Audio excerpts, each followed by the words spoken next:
तो मोहम्मद फैयाज भाई का एक और सवाल है सूरह आल इमरान की आयत नंबर 151 के बारे में कि उसका जवाब दे कि कैसे हम जवाब दे सकते हैं। सूरह आल इमरान सूरह नंबर 3 आयत नंबर 151 कुरान में लिखा हुआ है। और ये आयत कुछ क्रिश्चियन मिशनरीज ने और कुछ लोग जो इस्लाम के अगेंस्ट में काम करते हैं उन लोगों ने अमेरिका में बिल बोर्ड्स बनाए और उसके ऊपर इस आयत को लिखा कि sure we will cast terror into the hearts of unbelievers. इस लाइन को इतना कोट करके और बिल बोर्ड्स में लिख दिया गया एयरपोर्ट्स के ऊपर और अलग अलग जगहों पे कि we will cast terror into the hearts of unbelievers, कि हम जल्द ही जो कि कुफ्र करने वाले लोग हैं उनके दिलों में रौब डालेंगे, आतंक को डालेंगे। अब इसको सिर्फ कोट करने से ऐसा लगता है कि कुरान में बोला गया है कि आप आतंक फैलाओ, या कुरान में लिखा हुआ है कि टेरर फैलाओ उन लोगों के दिलों में जो कि इनकार करते हैं या जो कि कुफ्र करते हैं। लेकिन फिर इस आयत के बारे में भी या जिस तरीके से दूसरी आयतों को किया जाता है, इस आयत का भी कॉन्टेक्स्ट जो है यानी कि संदर्भ जिसको बोला जाता है हिंदी में या उर्दू में बोलते पसे मंजर, ये है कि जंग उहद के बारे में बात हो रही है। जंग उहद कौन सी जंग?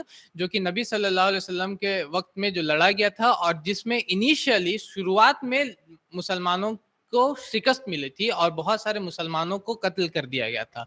तो जब ऐसे हालात थे, जब मुसलमानों को कत्ल किया जा रहा था, जब मुसलमानों को मारा गया था वहां पर, तब अल्लाह ताला उनकी हिम्मत को बढ़ाने के लिए, उनकी हौसला अफजाई के लिए ये बोलते हैं कि डरो मत, अभी तुम लोग, अगर तुम लोगों को कत्ल किया गया, मारा गया, तो जल्द ही हम जो लोग तुमसे लड़ रहे हैं, काफिर मतलब उस वक्त जो उन आपसे लड़ रहे थे, जो मुसलमानों से लड़ रहे थे, जंग कर रहे थे, उनके दिलों में भी हम आतंक को डालेंगे।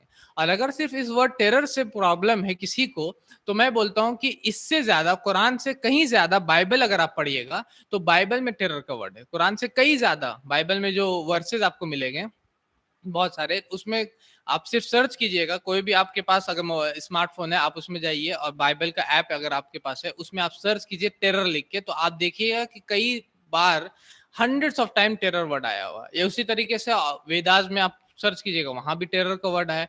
तो सिर्फ अपने आप में टेरर बोलना, अपने आप में कोई वो टेरर का वर्ड यूज कर देना सही या गलत नहीं होता। जैसे कि मैं टाइम्स ऑफ इंडिया का आर्टिकल पढ़ रहा था कुछ दिन पहले, लगभग 2014 का वो आर्टिकल है, वो आपको अभी भी मिल जाएगा, गूगल पे सर्च कीजिएगा। तो उसमें लिखा हुआ था दारोगा aunty a terror for road side Romeo.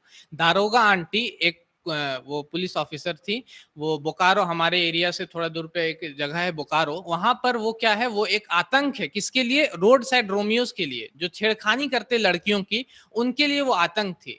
तो सिर्फ आप सिर्फ बोल देना आतंक या सिर्फ बोल देना टेरर आप अपने आप में बुरा या सही का फैसला नहीं करता, अनलेस एंड अनटिल हम देखते हैं कि वो किसके लिए बुरा है। तो दारोगा आंटी क्यों अच्छी है? क्योंकि वो आतंक छेड़खानी करने वालों के लिए है। तो उसी तरीके से कुरान में अल्लाह ताला जो बोल रहे हैं कि हम जल्द ही उनके दिलों में आतंक डालेंगे, तो वो किसके लिए? वो उन लोगों के लिए जो मुसलमानों को अपने घरों से निकाल रहे थे, वो उन लोगों के लिए जो जब मुसलमान मदीना में जाते या नबी सल्लल्लाहु अलैहि वसल्लम जब मदीना में जाते हैं तो वहां पर भी उन पे जंग किया जाता है, उनसे लड़ा जाता है।